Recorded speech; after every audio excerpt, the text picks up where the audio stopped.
2. Setengah dibagi 2 berapa? 1/4 ya. Oke, ini adalah pada pembagian. Kalau dari kiri ke kanan kita kerjakan terlebih dahulu, hasilnya 1.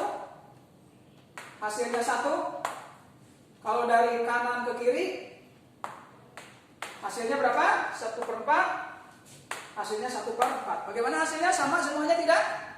Tidak sama. Jadi kesimpulannya, pada pembagian sifat asosiatif atau pengelompokan tidak berlaku. Oke. Baik anak-anakku sekalian, dari sini kita sudah mendapat kesimpulan sifat asosiatif atau pengelompokan itu hanya berlaku pada apa? Penjumlahan dan perkalian. Sama seperti pada sifat komutatif atau pertukaran juga hanya berlaku pada penjumlahan dan perkalian. Baik anak-anakku sekalian, yang berikutnya. Perlu anak-anakku sekalian tahu atau pahami kenapa kita mempelajari sifat-sifat operasi hitung, terutama pada sifat asosiatif, adalah untuk mempermudah kita di dalam mengerjakan soal-soal matematika, terutama pada penjumlahan dan perkalian. Sebagai contoh, kalau kita sudah tahu sifat-sifat operasi asosiatif, maka apabila ada soal seperti ini,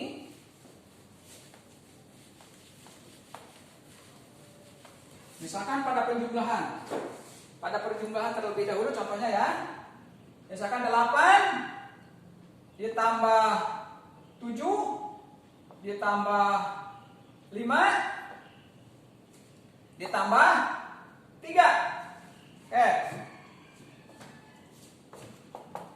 Tentunya karena pada penjumlahan ini berlaku sifat asosiatif atau pengelompokan, berarti mana saja terlebih dahulu yang mau dikerjakan, maka hasilnya akan sama. Maka untuk mempermudah memperingan beban otak kita cari yang hasilnya kelipatan 10 atau 100 atau 1000 dan seterusnya. Kita cari yang hasilnya 10, yaitu tentunya 7 dengan 3 dulu ya. 7 dengan 3 terlebih dahulu. 7 dengan 3 ya. Kemudian 8 dengan 5.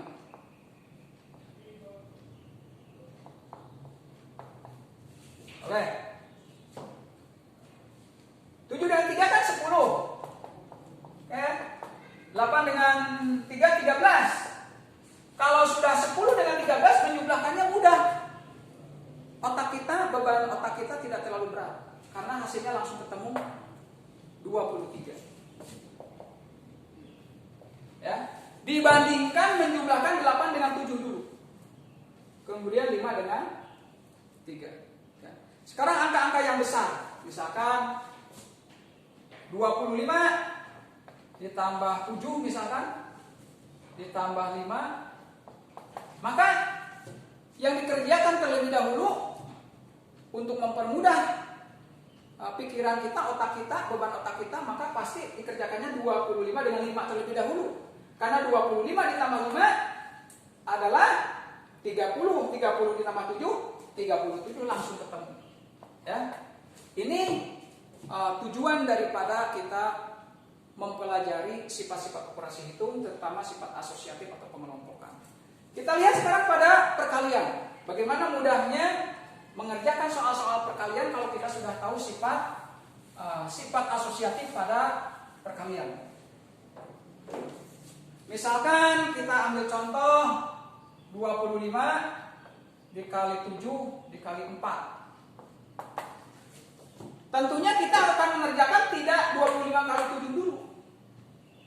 Kita akan mengerjakan atau mengelompokkan 25 dengan 4 terlebih dahulu. Karena 25 kali 4 itu adalah 100. Baru dikali 7, 700. Langsung tahu jawabannya 700.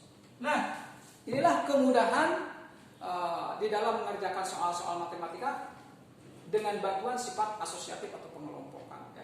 Jadi, mengerjakannya jangan 25 kali 7 terlebih dahulu.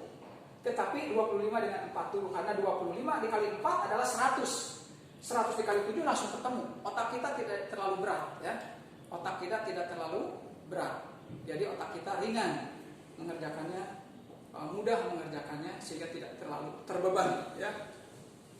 Contoh lain, 75. Misalkan 75 dikali 3 dikali 2 dikali 10. Jangan 10 deh. Dikali berapa? Dikali 5 deh.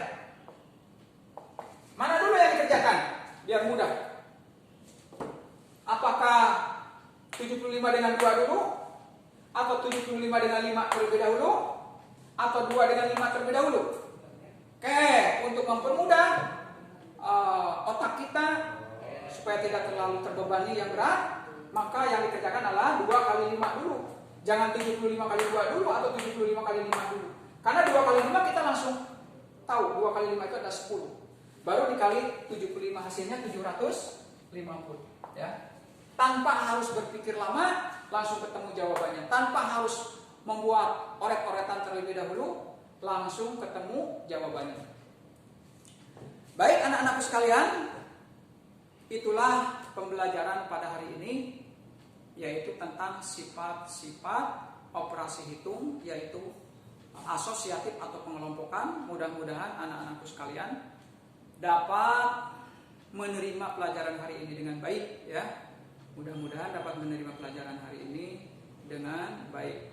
Untuk lebih memahami materi hari ini,